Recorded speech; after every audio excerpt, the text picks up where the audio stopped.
Innal hamdalillah nahmaduhu wa nasta'inuhu wa nastaghfiruhu wa natubu ilaihi wa na'udzu billahi min shururi anfusina wa min sayyiati a'malina.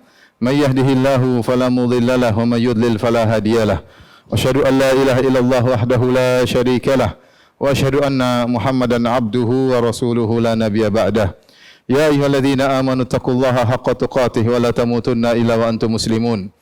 Fa inna asdaqal hadithi kitabullah wa khairal huda huda Muhammadin sallallahu alaihi wasallam. Wa syarrul umuri muhdatsatuha wa kullu muhdatsatin bid'ah wa kullu bid'atin dhalalah wa kullu dhalalatin finnar. Ma'asyiral muslimin, usikum wa nafsi bitaqwallah faqad fazal muttaqun. Al-Imam At-Tirmidzi rahimahullahu taala meriwayatkan dalam jami'nya, dalam sunannya, beliau berkata, qala haddatsana Ahmad bin Mani' qala haddatsana Muhammad ibn al-Hasan bin Abi Yazid al-Hamadani an Thawr bin Yazid an Khalid bin Ma'dan an Mu'adz bin Jabal radhiyallahu taala anhu qala, dari sahabat Mu'adz bin Jabal radhiyallahu anhu beliau berkata, qala Rasulullah sallallahu alaihi wasallam, Rasulullah sallallahu bersabda, man ayyara akhahu bi dzambin lam yamut hatta ya'malahu.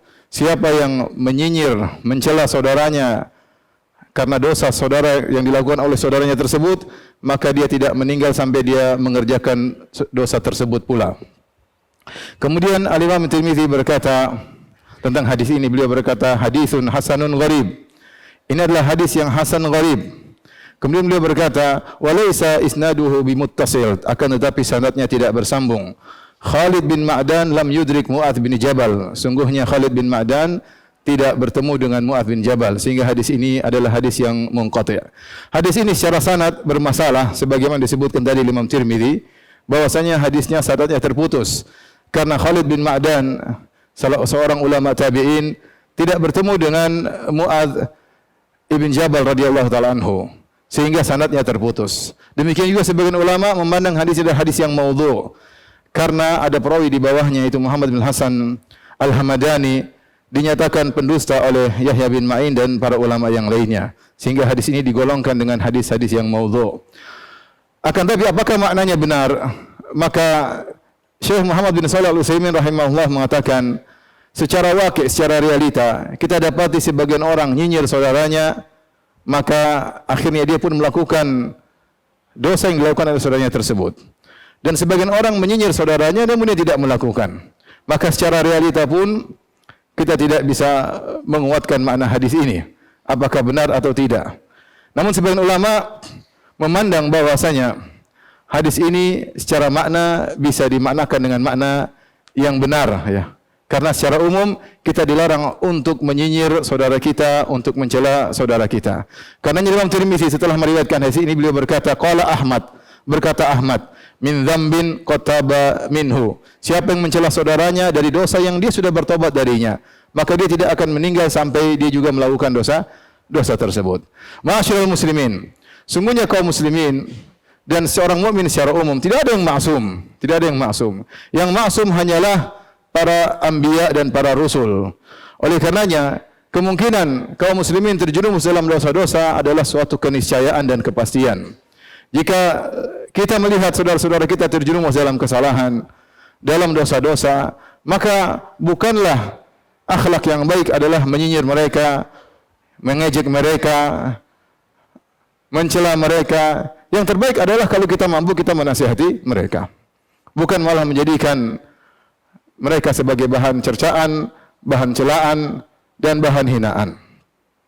Apalagi Allah Subhanahu wa taala telah melarang untuk mengejek dan mengolok-olok orang lain. Kata Allah Subhanahu wa taala, ya ayyuhalladzina amanu la yaskhar qaumun min qaumin asa ay yakunu khairam minhum. Wahai orang yang beriman, janganlah suatu kaum mengolok-olok kaum yang lain. Bisa jadi yang diolok-olok lebih baik daripada yang mengolok-olok. Kenapa bisa demikian? Para ahli tafsir menyebutkan, di antara Ibnu Katsir dan Al-Qurtubi rahimahumullah, bahwasanya biasanya memang orang yang mengolok-olok tertimpa dengan penyakit ujub atau terkena penyakit sombong, sehingga dia mencela orang yang diolok-olok. Ketika ada penyakit sombong atau penyakit ujub dalam dirinya, maka sudah cukup membuat dia jatuh di hadapan Allah daripada orang-orang yang melakukan dosa itu sendiri. Maka tentu dibedakan antara nasihat dengan ta'yir, antara memberi nasihat dan mencerca. Kalau ada saudara kita yang terjerumus dalam kesalahan, maka hendaknya kita menasihatinya, datang kepadanya dan menyampaikan dengan kata-kata yang bijak dan baik. Semoga dia meninggalkan dosa yang dia lakukan. Kita sedih kalau ada saudara-saudara kita terjerumus dalam kesalahan-kesalahan. Sebagaimana kita ingin kita tidak terjerumus dalam kesalahan-kesalahan tersebut. Namun ingat kata Syekh Muhammad bin Shalih Al-Utsaimin rahimahullahu taala, realita juga menunjukkan bahwasanya ada sebagian orang yang mencerca saudaranya, kemudian dia sendiri terjerumus dalam dosa tersebut. Sebagian orang mencerca saudaranya karena kesalahan saudaranya, dia jadikan bahan celaan, bahan cercaan, dia pun akhirnya sebelum meninggal terjerumus dalam dosa tersebut, dan ini menjadikan kita hendaknya waspada, jangan sampai kita memiliki sifat suka nyinyir, suka mengolok-olok. Kalau mau menasihati dengan cara yang baik, aqulu qouli hadza astaghfirullah li wa lakum wa lisal muslimin kulli dhanbin wa khati'ah fastaghfiruhu innahu huwal ghafurur rahim.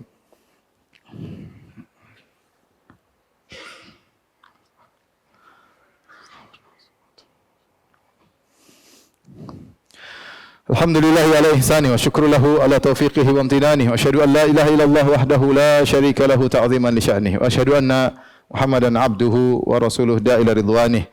Allahumma salli alaihi wa ala alihi wa ashabihi wa ikhwanih. Ma'asyiral muslimin, di sana ada beberapa kondisi yang dinyatakan oleh para ulama, dilarang seorang mencela, mencerca, menyinyir saudaranya yang terjerumus dalam dosa. Di antara kondisi tersebut, yang pertama adalah jika saudaranya tersebut melakukan dosa tersebut secara diam-diam. Ya, dia tidak mengumumkan, dia tidak berbangga-bangga dengan dosanya tersebut, maka tidak boleh kita kemudian mencercanya, membuka aibnya. Tapi kalau kita mau nasihati, silakan datang kemudian menasihatinya. Lain halnya dengan seorang yang kemudian berbangga-banggaan dengan dosanya, bermujaharah, ya, menampakkan dosanya dengan terang-terangan, dengan bangga-bangga, maka orang ini berhak untuk dicela karena dosa yang dia lakukan tersebut secara terang-terangan. Kemudian antaranya tidak boleh kita mencela seorang yang melakukan dosa yang dia sudah bertobat darinya. Mungkin dosa tersebut dia lakukan 10 tahun lalu, 20 tahun lalu, dia sudah menyatakan sudah bertobat. Ya. Kata Nabi SAW, ya, at-taibu minadz-dzam kama la dzamba lahu. Seorang yang sudah bertobat dari dosa seperti tidak pernah melakukan dosa tersebut. Oleh karenanya diriwayatkan tentang kisah imra'atun ghamidiyah, seorang wanita yang dari Ghamidiyah, kemudian dia berzina dan akhirnya hamil. Sebelum dia mengaku perbuatannya di hadapan Nabi SAW, datang Ma'iz al-Aslami, sahabat juga yang melakukan zina. Kemudian datang menemui Nabi SAW mengatakan saya telah berzina, maka Nabi menolak dia, menyuruh dia untuk pergi. Kemudian dia datang kedua kali. Kemudian Nabi menyuruh dia pergi. Ya, siapa tahu dia khawatir dia, sampai Rasulullah berkata, "Abika junun, apakah kau gila?" Sampai Rasulullah SAW cek, siapa tahu dia ini mabuk, mungkin dia minum khamar sampai dia datang ngaku telah berzina. Sampai akhirnya ketika 4 kali dia datang, dia mengaku telah berzina, maka akhirnya Ma'iz al-Aslami pun dirajam. Kemudian berikutnya datang imra'atun ghamidiyah, seorang wanita. Datang kepada Nabi melaporkan dirinya telah berzina. Rasulullah SAW suruh dia pulang. Sebagaimana yang Rasulullah SAW lakukan terhadap Ma'iz al-Aslami. Artinya siapa tahu dia sadar, bertobat, tidak harus melaporkan diri jika melakukan zina. Namun dia datang lagi keesokan harinya. Dia mengatakan, "Ya Rasulullah, la'allaka antaruddani kama raddatta Ma'izan." Wahai Rasulullah, bisa jadi kau ingin menyuruh aku pergi sebagaimana kau telah menyuruh Ma'iz pergi. Sungguhnya aku telah hamil. Ketika dia mengaku dirinya telah hamil, maka Rasulullah SAW tidak bisa menolaknya lagi. Maka Rasulullah SAW berkata, "Pergilah sampai engkau melahirkannya." Maka pergilah dia. Ketika lahir, wanita ini pun datang lagi. Kemudian dia bawa anaknya. Kemudian kata Rasulullah SAW, "Ardaihi hatta taftimihi." Susuilah dia sampai dia berhenti dari susu. Maka dia pun balik lagi. Kemudian dia menyusui bayinya tersebut. Sampai akhirnya dia datang dan bayinya dia sambil memegang sepotong roti. Akhirnya bayi ini sudah tidak butuh lagi untuk menyusui. Sudah selesai masa susuannya. Akhirnya Rasulullah SAW suruh menegakkan hukum had kepada wanita ini, maka ditanamlah tubuhnya kecuali bagian atas tubuhnya, kemudian dirajam oleh para sahabat. Sampai akhirnya dilempar oleh Khalid ibn al-Walid radhiyallahu anhu mengenai sebuah dengan batu mengenai kepala wanita ini. Akhirnya wanita ini meninggal dunia. Setelah itu Khalid ibn al-Walid mencela wanita ini, Apa kata Nabi SAW? "Mahlan ya Khalid, tunggu dulu wahai Khalid. Itu jangan kau cela dia. Fa innaha laqad tabat taubatan law taba minha sahibu muksin laghufira lahu. Sungguh wanita ini telah taubat dengan taubat yang luar biasa. Seandainya sahibu muksin itu tukang pajak yang majakin palak orang-orang bertobat dari dosanya, akan diterima taubatnya. Di sini Rasulullah SAW menegur Khalid yang mencela wanita ini. Kenapa dia telah bertobat? Oleh karenanya seorang kalau mengetahui saudaranya telah bertobat dari dosa, maka tidak perlu dia mencelanya, tidak perlu mengungkit masa lalunya. Dia sudah bertobat darinya. Khalid bin Walid ditegur oleh Nabi SAW. Dan kita tahu di antara saudara-saudara kita ada yang pernah melakukan kesalahan, ada yang pernah terjerumus dalam pemikiran, ada yang pernah terjerumus dalam dosa, maka tidak boleh kita mencelanya karena dia sudah bertobat dari dosa tersebut. Kemudian di antara kondisi yang dilarang seorang mencela saudaranya, jika sang pencela mencelanya dalam kondisi ujub, kagum dengan dirinya. Dia mencela saudaranya dan dia merasa saya selamat dari dosa tersebut, sementara kamu terjerumus dalam dosa tersebut. Kata Ibnu Qayyim rahimahullah dalam kitabnya Madarijus Salikin, orang mencela dengan ujub ini lebih parah dosanya daripada orang yang melakukan dosa. Lebih parah dosanya daripada yang melakukan dosa tersebut. Bukankah sebagian salaf mengatakan bisa jadi seorang berdosa malah masuk surga, dan bisa jadi seorang tidak berdosa malah masuk neraka. Kok bisa demikian? Karena orang yang berdosa mungkin dia merasa bersalah ketika melakukan dosa tersebut. Dia tahu dirinya hina dina di hadapan Allah Subhanahu wa taala. Dosa tersebut senantiasa menghantuinya dalam kehidupannya sehingga dia pun hilang dari penyakit ujub, dia merasa rendah dan dia senantiasa menangis minta ampun kepada Allah Subhanahu wa taala. Akhirnya dosa yang pernah dia lakukan tersebut mengantarkannya kepada surga. Sementara sebaliknya, ada orang yang mungkin tidak berdosa tapi dia ujub, dia merasa bangga bisa selamat dari dosa tersebut, kemudian dia mencela orang lain, menghina orang lain. Dia tidak memposisikan dirinya kalau dia menjadi orang tersebut, bisa jadi dia pun terjerumus. Allah telah memberikan dia al-afiyah, keselamatan, namun malah dijadikan sebagai bahan ujub. Dia merasa bangga diri dan merendahkan orang lain.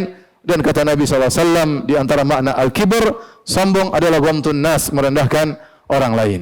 Maka waspada, seorang jangan suka nyinyir orang lain, jangan suka merendahkan orang lain, jangan suka menghina orang lain. Demi Allah, saya telah mendapati beberapa contoh nyata dalam kehidupan ini. Orang-orang yang suka mencela orang lain, menghina orang lain, di atas namakan dengan agama. Kemudian mereka setelah 10 tahun, setelah 20 tahun, justru mereka yang terjerumus dalam dosa-dosa yang pernah mereka cerca tersebut. Apalagi sebentar lagi mungkin musim politik, maka waspada dari suka nyinyir-menyinyir, cela-mencela. Jangankan kepada dosa yang sedang dilakukan, apalagi kepada dosa-dosa yang tidak dilakukan, tuduhan-tuduhan yang tidak benar. Maka seorang bertakwa kepada Allah Subhanahu wa taala. Jangan hanya karena perkara dunia kemudian terjerumus dalam sukhriyah, hina menghina, nyinyir menyinyir hanya karena dunia, yang belum tentu bisa mendekatkan dia kepada Allah Subhanahu wa taala, bahkan bisa menjauhkan dia dari Allah Subhanahu wa taala. Innallaha malaikatahu yusalluna 'alan nabi, ya ayyuhalladzina amanu sallu 'alaihi wa sallimu taslima. Allahumma salli 'ala Muhammad wa 'ala ali Muhammad kama sallaita 'ala Ibrahim wa 'ala ali Ibrahim innaka Hamidum Majid. Wa barik 'ala Muhammad wa 'ala ali Muhammad kama barakta 'ala Ibrahim wa 'ala ali Ibrahim innaka Hamidum Majid. Allahumma ighfir lil muslimina wal muslimat wal mu'minina wal mu'minat al ahya'i minhum wal amwat innaka samii'un qaribun mujibu da'wat wa yaqdiyal hajat. Allahumma ati nufusana taqwaha wa zakkiha anta khairu man zakkaha anta wali wa maulaha. Allahumma ighfir lana dhunubana jillaha wa diqqaha awwalaha wa akhiraha wa alanaha wa sirraha wa kullu dhalika indana. Rabbana zalamna anfusana wa illam taghfir lana wa tarhamna lanakunanna minal khasirin. Rabbana ighfir lana wa liwalidina warhamhum kama rabbawna shighara. Rabbana atina fid dunya hasanah wa fil akhirati hasanah wa qina adzabannar. Aqimus salah.